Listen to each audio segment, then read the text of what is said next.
Wala, I'm just saying po yung nagre-record. It's not recording earlier po. Yes, I'm just recording. Pero I forgot to claim host muna. So I think we're good to go now. Yay, sana. So change to speaker view, okay? So that hopefully that will work better. Okay, so I want to go over, I know, the worksheet. Pero I think Dan, you haven't finished the worksheet yet, di ba? Ando na po. Sa ano? Kanina pong 9 a.m. Yung counterpoint worksheet? Counterpoint review. Yes, nung Tuesday morning.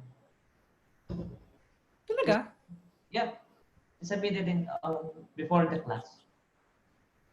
It's there. Should be there. Wait lang. Ah, Angel joined us. Yay. Angel, can you turn your, and Philip too. Wow. Look at this. Our class is growing. Philip is afraid of us. Philip, we can't spit that far. Joke lang. Yay, there's Angel. I was going to say, can you turn your video on? Okay. It's church kaya naka-face Ano? mask. Sorry. I'm here sa church kaya naka-face mask. Ah, okay. Joke lang. Okay, so Dan, is this the one that you finished? Let me share my screen with you in just a second here. And we shall see.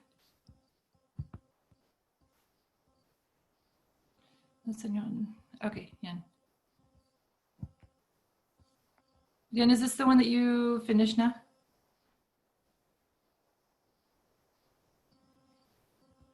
This one about counterpoint?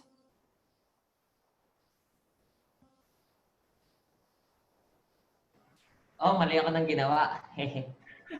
Yan pala. Okay, I'm going to put you in the waiting room for a little bit, okay? Will help me remember to bring him out of the waiting room after we discuss this, okay? Here we go. Bye. That was wow, easy. That's so weird. It's cool, but weird. It's like, poor guy. We're just like, okay, just, here we go. Okay, so let's just talk through this and then we'll do more review still, okay? So in counterpoint, the two or more lines, are they homophonic, true or false? We have at least two. Okay, why is it false and why is it true? Philip, why is it true? Actually, I forgot my answer. Actually, it was 4. Okay. So what would make it true? That's the question to ask. What would make it true? When it's Ian. I'm sorry. When it's in a what do you call that? Second species, I think. It's okay, it's true. Okay. First species na lang. First so species, if it were to be, I know, first species, remember we have note against note. Okay, which that would be more homophonic. Okay, so homophonic is more chord, chord, chord. Pero the part that's mali dito is in counterpoint, the two or more lines are dapat polyphonic. Okay, so that would be the correct answer. We've talked more than once about this. Counterpoint was used in basically virtually all of the different time periods, diba? Okay, so you can use it with different styles. Cantus firmus, I think we got that okay, mostly. Be careful about fourth species counterpoint. The 4-1, sometimes we feel like that would be fourth species. But remember, we have 3-1 and 4-1 are actually third species, okay? Which species is the least independent? That would be the first species, because that's 1 against 1, okay? So it's like you said, Ian, it's the more homophonic type feeling, okay? So every note has to go with a note. It's like every note has a kasama and only one kasama, okay? So it's not independent, okay? It's very dependent, okay? let's see. Okay, the cantus firmus is the melody, that's true. Pero the added voice, again, is another melody. Diba? We have two melodies essentially in counterpoint, okay? And again, first species counterpoint is not really typical of our idea of counterpoint. Okay, first species is more so for training, for getting used to the idea, for learning basic rules of counterpoint, and then we can kind of branch out and do other things. So first species counterpoint is not really how we want to think of counterpoint in general as far as the effect that it has, okay? And the, what's the word I'm trying to think of? The texture. That's not really our typical counterpoint texture, okay? Good characteristics of a melody, you can look some of those up. We won't get into those. Again, period form, we're looking for a weaker to a stronger cadence, and then scale degrees that will go along with one of those chords, okay? Hopefully these are things, you can review these by looking at the melodic, the melody lectures as well, okay? Melodic intervals that are typically vowel in melodies would be like augmented intervals. Okay, Kennan's principles of two-voice counterpoint. Those are on a handout from probably called two-voice counterpoint or something like that, okay? Each line should be good in itself. Each voice should have independence. And then they both need to be similar enough to feel like they belong together somehow. Tapos, we need to, the combination of them need to form a good harmonic progression. So again, we're thinking not only melodic and this type of horizontal direction, we're also thinking between these two, whenever we put something to connect these two together at any point, when we combine these two melodies, we need to have a good harmonic progression, even though it's dalawang notes lang, okay? But it's still implying some sort of harmony. Ian, do you have a question? Yung dun po sa ano, anong tawag dun? Sa, is it yung dun po sa, yung sa minor third and minor sixth po na interval yung sinasabi niyo po dito sa, is it that principle? Dito po sa Least Cannon's principles of two-voice counterpoint. The minor third, major third. For the intervals lang, okay? Pero those intervals are forming some sort of implied harmony, okay? So we could have a third. Yes, it's true. We could have a third or a sixth, and we want most of those, okay? We want most of the consonances. So that's one thing to think about. Pero those, whatever that third is, whatever that combination of notes is, it's implying maybe the 1 chord, maybe the 2 chord, maybe the 5 chord, whatever it may be, okay? Whatever interval it is, it's implying a certain chord, sababa. Okay, so whatever chord we would say it's implying, which oftentimes the clearest, if we have like a third or sixth, that will probably be the root in the third of the chord. That's how our ear is probably going to hear it, unless the context tells us otherwise, right? Okay, so let's see, is Daniel having problems? He's messaging me. Okay, so the idea is we need to have a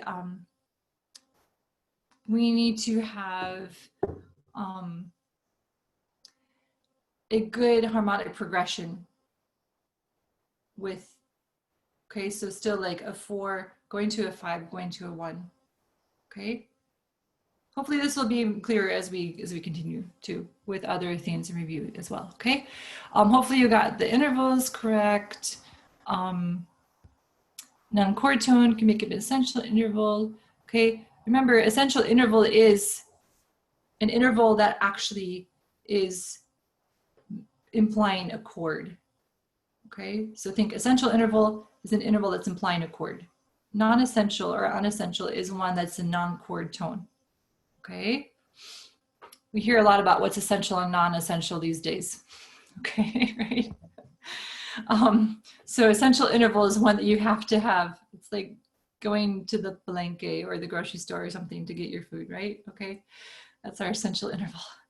Okay, remember non-chord tones are, that's true, they're vowel in first species. Okay, so we can only have essential intervals. Okay, first species is like quarantine.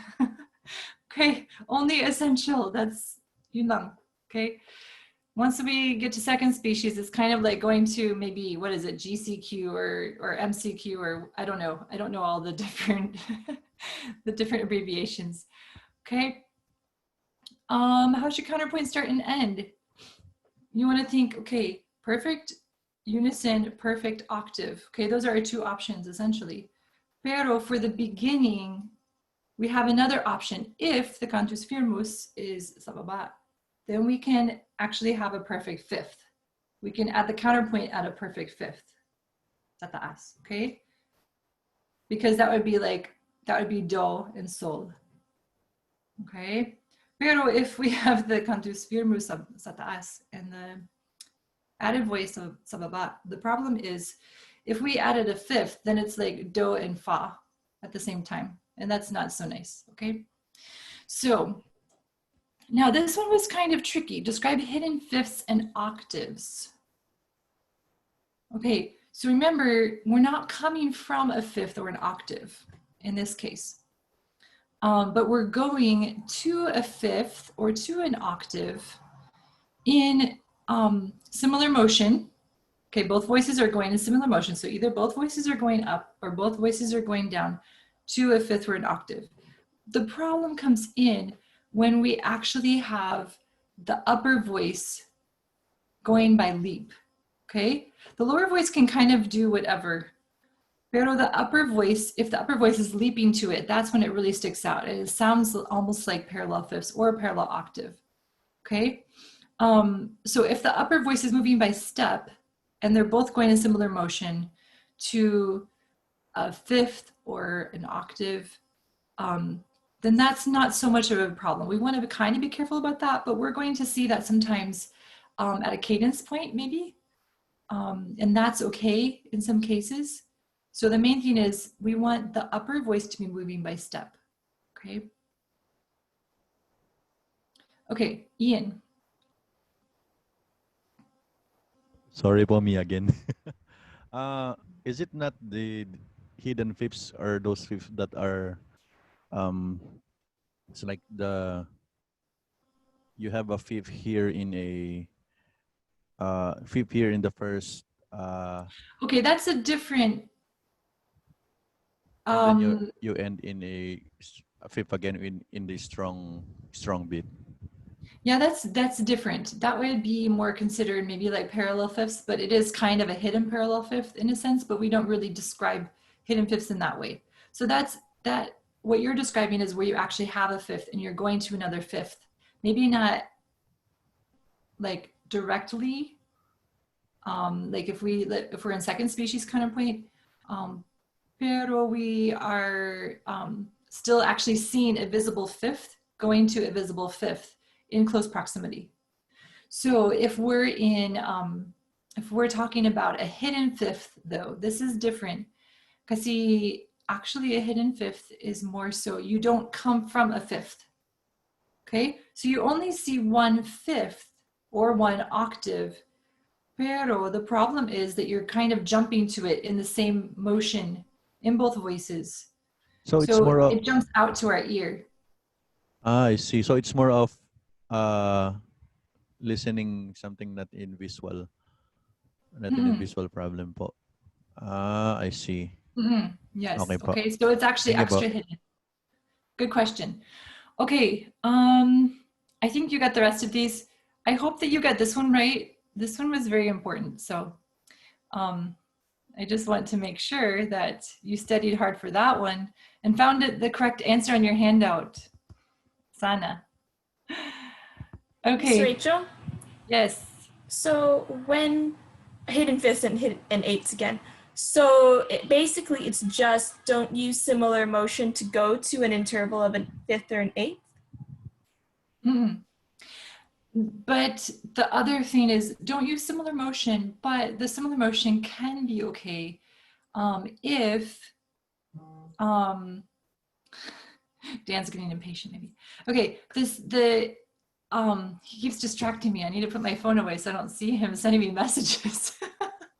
Okay, so the idea is that if the upper voice is leaping, okay, So we want to be careful, especially with an octave though. We want to be careful to approach it from stepwise motion in opposite direction, okay? Pero the main problem is when the upper voice is leaping and they're both going in similar motion. If the upper voice is moving by step, then we're not in as much danger, okay? But the main thing is, as much as possible, do stepwise motion. If not possible, maybe it can be okay in some cases, especially more so at a cadence point. Pero you want that to have just stepwise motions at last, okay? Okay, I'm going to stop sharing and I'm going to see if I can pull Dan out of the waiting room. Let's see, admit. Should we admit him or remove him? Remove. Come back to us. He is there, look at that. That is super cool. It's like teleportation. No, or something. resurrected. Dan, you were distracting me. You were sending me messages when I was trying to explain things and I had to re-look at things. Okay.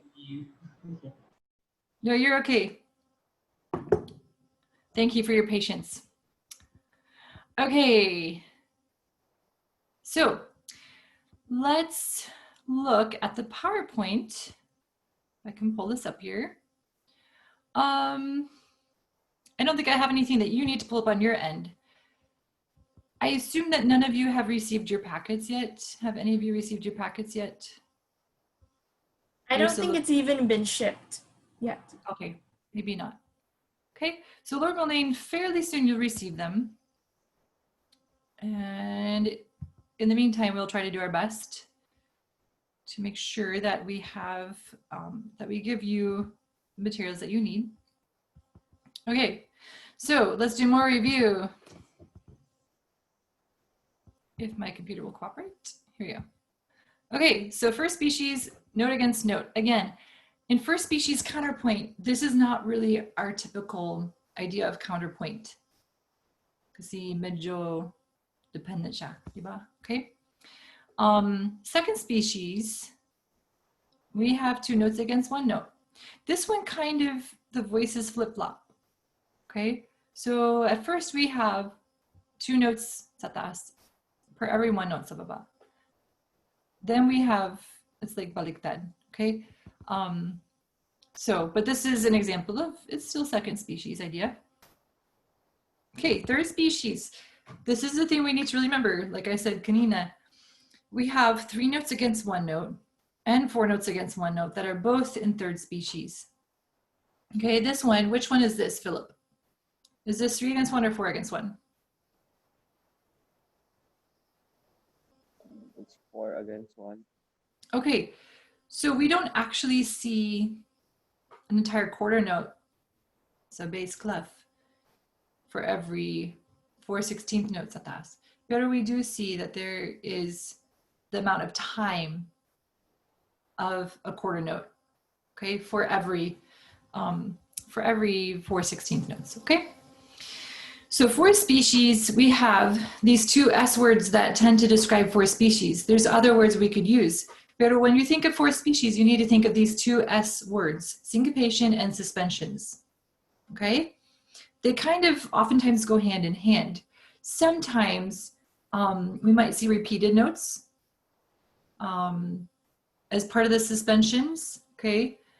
But in this case, you see the suspension note is tied. Okay, so that creates more of a syncopated effect as well. Okay, we could have just taken, Corelli could have just taken the ties out and it wouldn't have had so much of a syncopated effect. But since it's tied over and we don't actually hear the downbeat in the suspended voice on the downbeat. I mean, it's still sounding, pero it's held over from the previous beat, okay? So those are two big ideas to remember for four species, syncopations and suspensions. Fifth species, naman, this one is kind of like halo-halo. So again, it's florid, which means like elaborate, intricate, complicated. If you look at this example, it does look a bit more complicated than, for instance, something like that. That looks, I mean, it looks kind of tricky because we have a bunch of 16th notes. Pero in this one, if you were to learn it, you would have more fun even trying to get the hands, both hands to do the things that you're wanting it to do. Okay, so because we have different rhythms going on at different times, it's not like we know that this hand just keeps doing 8th notes while this hand does 16th notes or something like that. Okay, so this is basically just a mixture of the previous 4 species. Okay, and someday we will talk more about that in detail, pero not today yet. Okay, so first species, harmonic intervals used. Okay, we could have a perfect octave. Remember, this is one of our good options for starting and ending. Okay, if we're going to have a perfect octave, it's better if it's on a more important note, because an octave coming from some other interval going to an octave has more of a unison feel. Okay, so it's going to kind of stand out. So if we're going to have an octave in there, it's best if it's on a more important note. So maybe the dominant note, so maybe sol. If it's on sol, that makes more sense because it's an important note. Okay, you could maybe put on another note, but it you don't want it to be on the leading tone, right? For one thing, if you're going to resolve your leading tone correctly, you can't have a double leading tone without having parallel octaves if you're resolving the leading tone correctly. Okay. Of course, in melodies and teas, we do have some exceptions to that. Not all leading tones have to go up in every single case. If we're having a descending line, we can descend through the leading tone going down, okay? But we're going to want to avoid that for multiple reasons here in first species counterpoint, okay? And we only have 2 voices. So we have leading tone very, very strongly coming through, okay? So if you're using it on a note other than sol, then put it in a weak metrical placement. Okay, be careful how you approach it and resolve it. Approach and resolve by step in contrary motion in both voices. Okay. We can sometimes use a perfect 5th. Okay. But it's best to put imperfect consonances around it. Okay, so remember, our perfect consonances are ones that we want to use sparingly. Okay, we don't want to make the other intervals feel too bad about their imperfection. So we have to be careful about that. Okay, mild dissonances. Again, we can use them sometimes, but more on a weak beat and implying dominant harmony. Okay, melodic intervals used. You can go back through and Sana, when you did your review, you can, sorry. Sana, when you did your review before, you reviewed some of these things, okay? Be careful, especially for augmented intervals, melodic intervals in minor. Remember, we normally are going to have the leading tone or the 7th scale degree raised to create the leading tone, which creates, again, an augmented second with the 6th, right? Okay, with le. If we go le to t instead of le to te, then that's going to be a problem. Nobody wants to sing that, typically. Okay, change direction after a large leap, change direction after 2 skips in the same direction. Okay, don't repeat a note. Remember that creates, we lose the feeling of every note has a kasama, okay? Remember, we want to have a lot of imperfect consonances, pero if we have more than 3 to 4 of one of the imperfect consonances in a row, then we kind of feel like we're really losing independence, okay? Again, like Wonderful Words of Life, the alto and the soprano are very much like stuck together, okay? So again, this doesn't mean that you can't use 6, 6, and then 3, 3, 3. Okay, you can do that. You can mix them and use more than 3 to 4 in a row. But if we have 6, 6, 6, 6, or 3, 3, 3, 3, we probably don't want to go any farther than that. Okay, don't worry. I said 6, 6, 6, 6, not 6, 6, 6. Jennifer, you're making faces at me. Okay, so second species counterpoint. This one again is more rhythmically independent because we have 2 notes in one voice. It's like every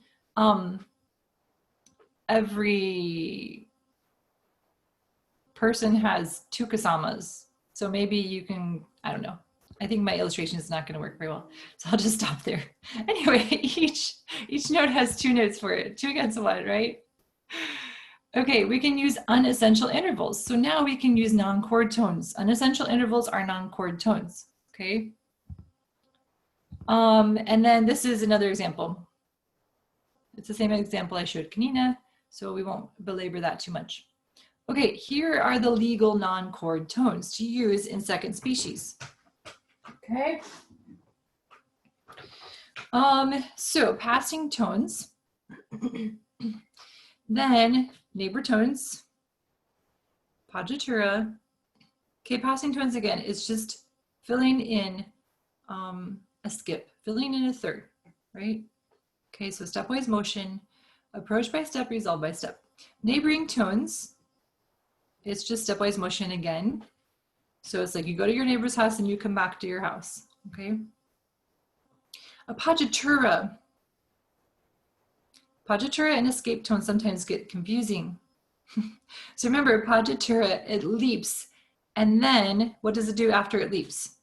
It resolves by step in the opposite direction, right?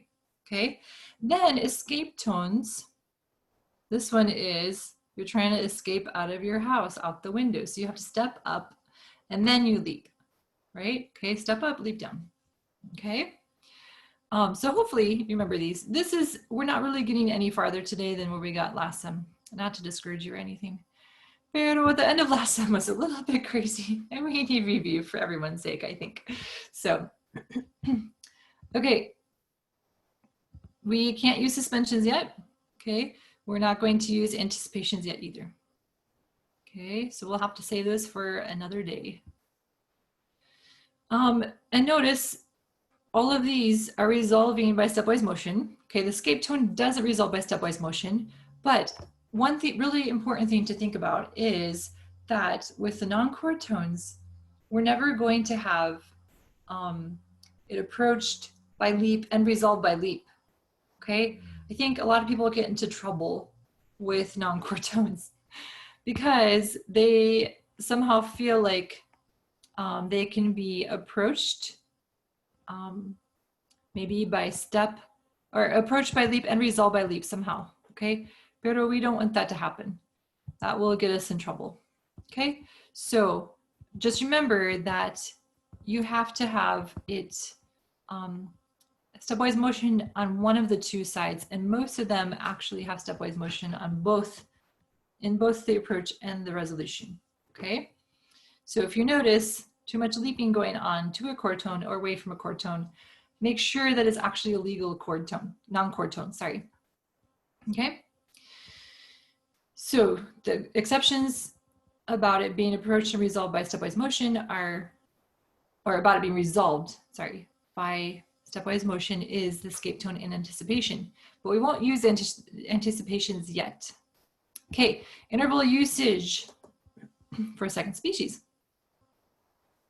Okay, second, seventh, and perfect fourth can be used more often as unessential intervals.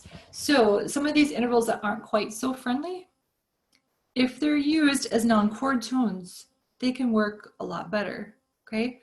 The reason why we have such strict rules in first species is because basically we don't have much to work with, okay? We have basically every single note is very, very important. Not that in second species our notes are not important, they are important, but we have more flexibility because it's 2 to 1, okay? So that voice that has 2 notes in it for every 1 note in the other voice, that needs to be a little bit more interesting. It has the actual capability of being more interesting, and it needs to be more interesting. So we're going to want to put non-chord tones in, and that means that we're a little more flexible in what kind of intervals we can use more often since they're non-essential intervals, okay? We can even use the minor seventh and major second. Again, this is as an essential interval, okay? But this is when we're implying dominant 7th chord harmony.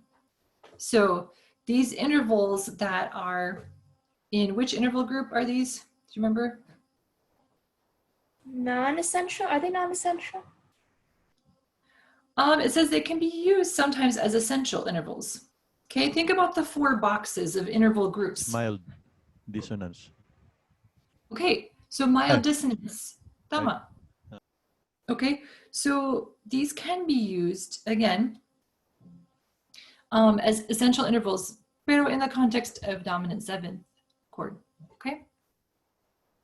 Same as with first species, actually. This isn't really anything new so much, okay? Now, this is what we were talking about a little bit, kanina. So do not overuse going from chord tone to chord tone. Sometimes we feel like, oh no, I need to have 2 notes for every 1 note. And so I just need to, you know, okay, maybe I want to apply a C major chord. So I'm just going to go from E to G, E to G, E to G, or C to E, however, okay? That gets boring really fast. It sounds like you're just doing a vocal warm-up or an exercise for arpeggios or something like that, okay? It doesn't really sound like music. And also, if you think about it, in counterpoint, we have a melody and a melody. That's our intention, okay? If you hear a melody with all sorts of just arpeggiations, does that sound very melodic to you? No, okay?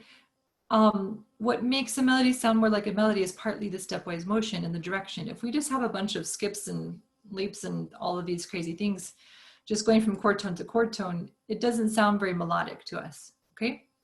So we actually have a better chance at making a nice melody in second species instead of first species because we have more flexibility, we have more capabilities of stepwise motion.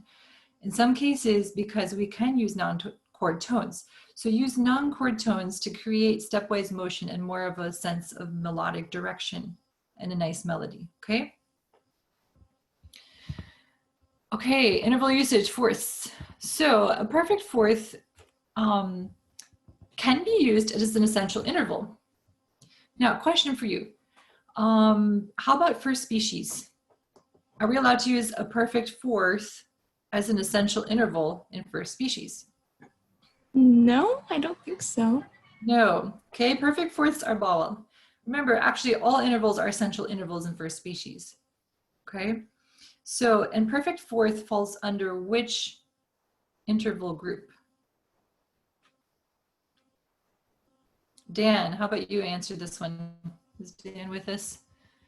Or did he decide he likes the waiting room better? Joke lang. Do you remember what interval group this is part of? Strong dissonant. Okay, strong dissonance. Okay, so that's bawal in first species. Okay, pero in second species naman, we can use it as an essential interval. Remember, in second species, we have both essential and unessential intervals. The unessential are non-chord tones. Okay, we can use it as an essential interval, pero only in this case, if it's on the weak part of the beat. Okay, that's the first way that we could use it. If it's on the weak part of the beat, it can be used as an essential interval. Okay, or if it's a cadential 6/4. Okay, Angel, what is a cadential 6/4? What kind of chord is that?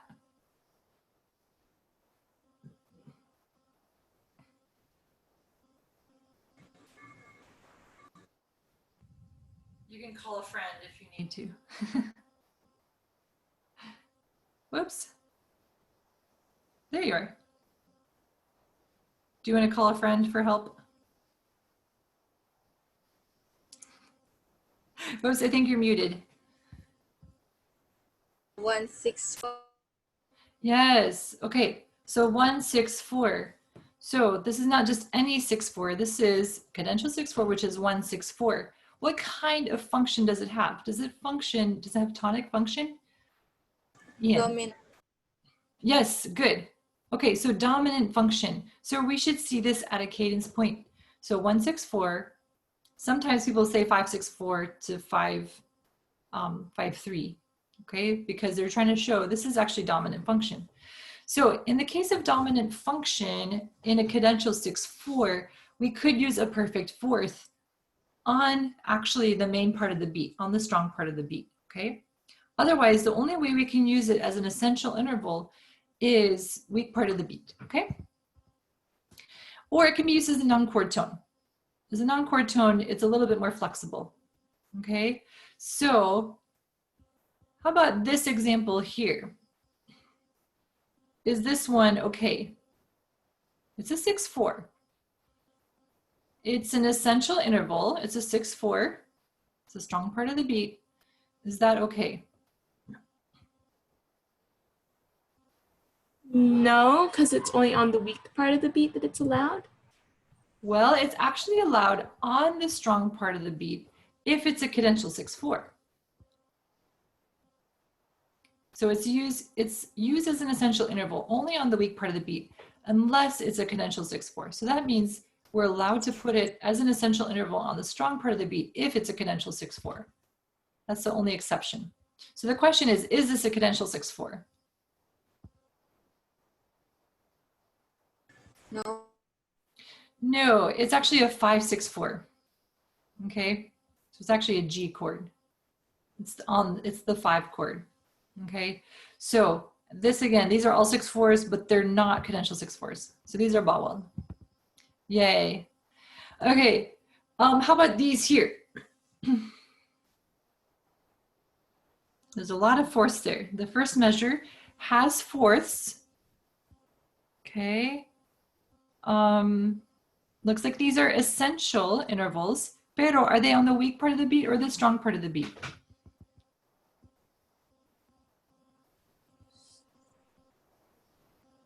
I think that's the weak part of the beat. Okay, so this is the and of the beat, right? Second half of the beat. So it's actually the weak part of the beat. Okay? So this one's okay. Okay, they're essential, but they're on the weak part of the beat, so it's okay. This one is used as a passing tone again. So this one is, in this case, a non-essential interval. Okay, that's fine. We're much more flexible when it comes to that. And it's the weak part of the beat too, but as a non-essential interval, an unessential interval, we can use it in different ways, okay? This one's a non-chord tone as well. Non-essential interval, neighbor tone. So that one's fine. This one, how about this one here? It's on the strong part of the beat, pero the question is it essential or an unessential?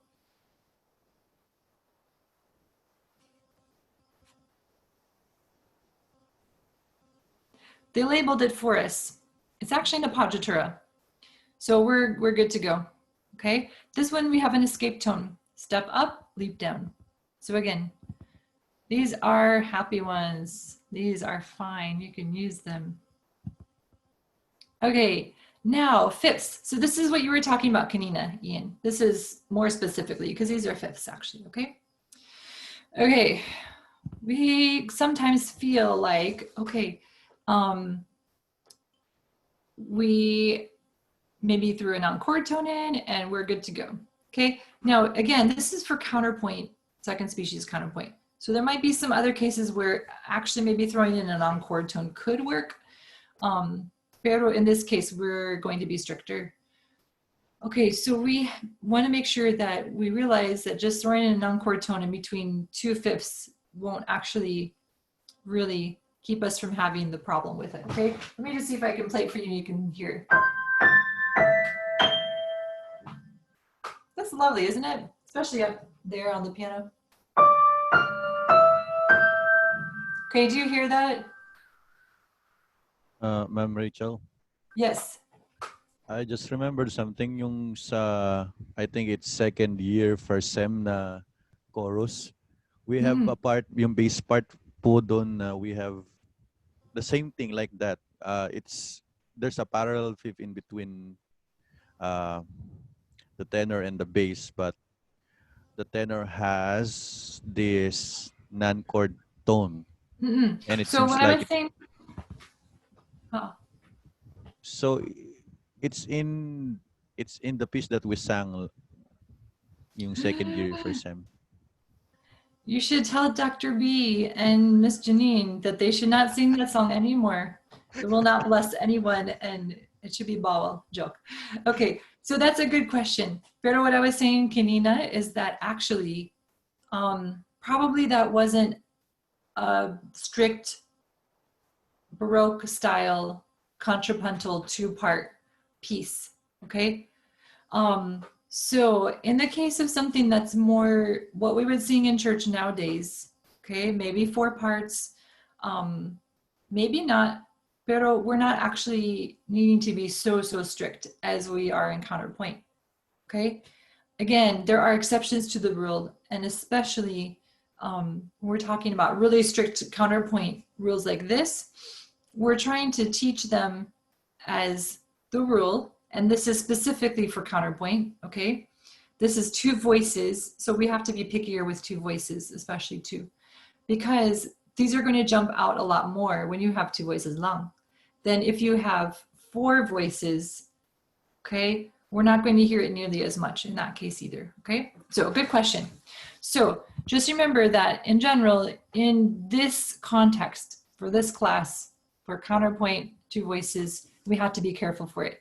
We might be able to be a little bit more flexible if we're talking about SATB and things that we're doing with a slightly more modern sound in general, okay? So an essential perfect fifth can be on a strong beat or strong part of a beat as long as the previous beat had no perfect fifth, okay? This is something we talked about before. Okay, so we look and we see, oh, we have a fifth here. It's on the strong part of the beat. It's an essential fifth. Well, the problem is we've already had one somewhere on the previous beat, okay? We see it separated by this note, but in this case, we still, it's gonna come through too strongly.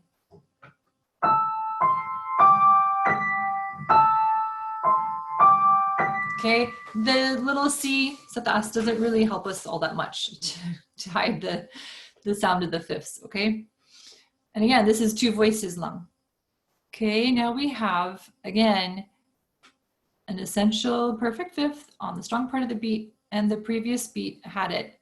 It's actually right before it, right? Okay, this one, it seems like it would be slightly more hidden, but again, it's on the strong part of the beat, the previous beat somewhere. It's not really the previous beat, but it's the previous note, okay? The previous group of 1 and 2, okay? So that's the main idea.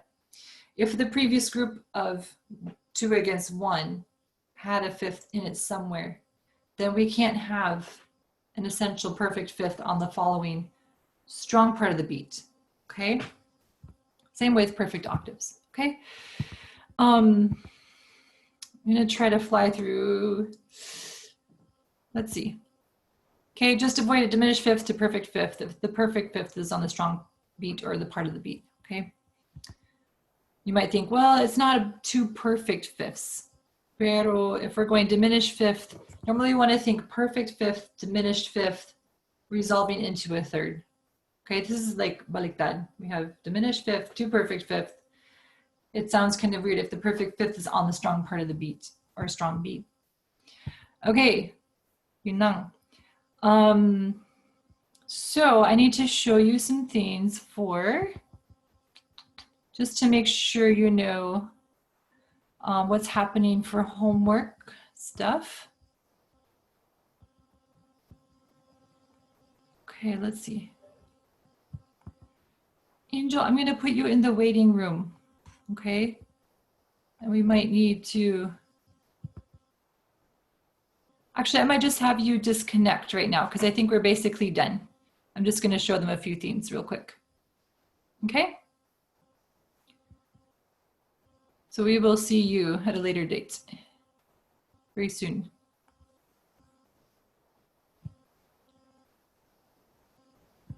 We'll try this. There we go. Okay. Hopefully you're able to learn your way around this well enough.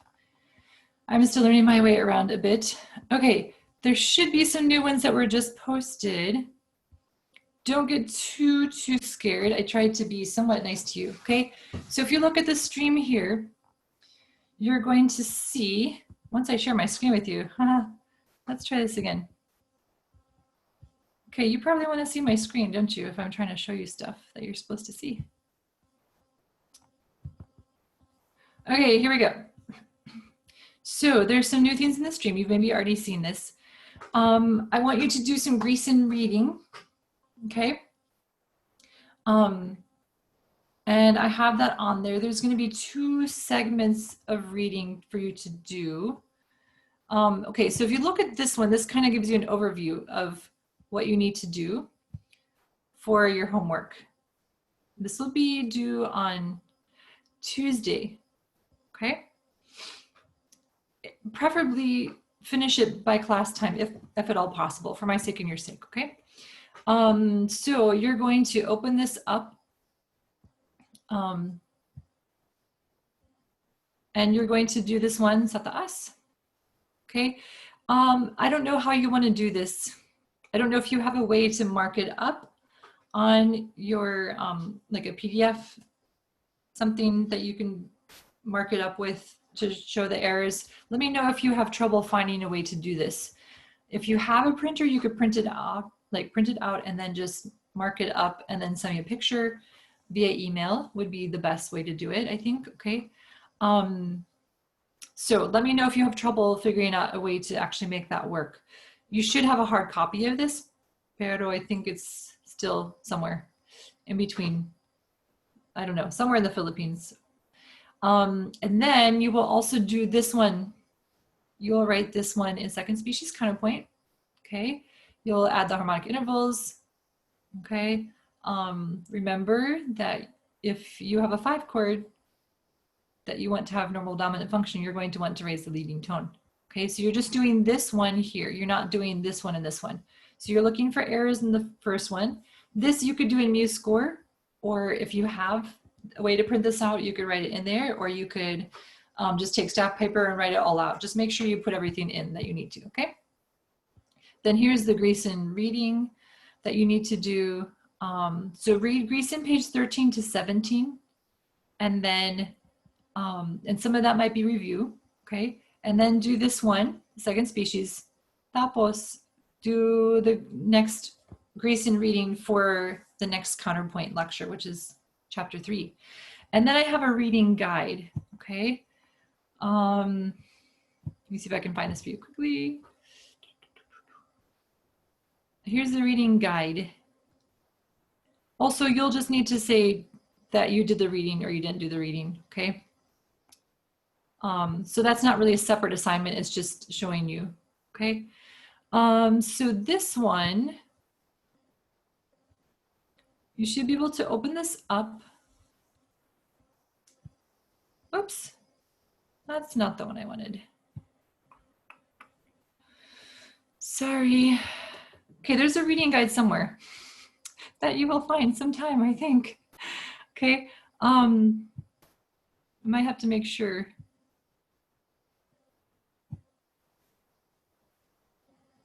I think I clicked on the wrong thing, sorry. Okay, there's a reading guide, unless I posted the wrong thing there. Here we go. Okay, you'll go in and fill this out after you do the reading for chapter 3. But I would suggest that you look at it maybe before you read chapter 3, okay? Or chapter 5 pala. Chapter 5, but it's for third species. That's why I'm thinking chapter 3, okay? Whatever the pages say you're supposed to read. So then you just answer this and you just submit it to me, okay? This is a way to help you think through things and hopefully learn better. Okay, yun lang. I will let you go and have a good rest of your day. Ingat. So this will be due Tuesday for class. Mason, can I ask you something? Sige. Messenger na lang po. Sige. Thank you. Okay, bye. Hey, thank Ayaw mo you. dito ah. Eh, ayaw mo dito, nahiya ah. nahiya siya. Yeah, Dali muna kayo, dali. Hindi, okay lang. Miss Rachel. yeah, iwan ka na namin. Bye-bye na lang. Go ahead. Haha. Okay. Sige. Ano na lang po, because, have you read my message po kanina? Yung, I messaged Kind of during the about that you thought, yes. So can I pass it? Yes, Ano I will ba? allow you to do that one. I wonder if it's, That's interesting. Kasi po, Can you tell me when it says, ay, sige. Okay, I'm actually I actually started doing it nung While you were in nasa- the waiting room? so Okay. I can share my screen. Huh? Sige. Can So, so yun po, nakalagay. I need to, I know. So I think, Let me see. I'm going to try to allow you to share your screen. Here we go. Security, tapos share screen. Yan. Is it working for you? oh yeah. Here po, nakalagay due tomorrow. So that's why I thought we have to do it during the weekend talaga. So Yes, I can see. I I was wonder. trying here in this format po. Here. So yeah, due tomorrow. Okay. There are due dates here. So that's why. No, you're fine. Okay. For the counterpoint homework, does it say Wednesday, August 12th? For Diba? the counterpoint homework. Mm. Yeah, Tuesday, August 12th. Huh. Here. Tuesday. I know. The review worksheet here is supposed to be today, right? And then Because I think I was trying to do it so that it is, I'm getting confused by the time because I'm trying to do it according to what time it is here. Pero the time that it's supposed to be due there. So I need to find that out if it's just my problem or if it's another problem. Because the counterpoint should be due August 11. No. Tuesday. I see. I'll check into it. Thank you. But you're okay. Are you still able to? I know. So you're still able to get into it, diba? For Ayan. the okay. So So you you should be fine. I you will won't count be it. finding out kung paano po to set the time na accurate here. Yeah, I need to see if there's a way to do it to fix that. I don't know what's wrong. Better I'll check into it and see. Thank you for telling me. But you're fine since I know. Okay. Um Sige po. Thank you po.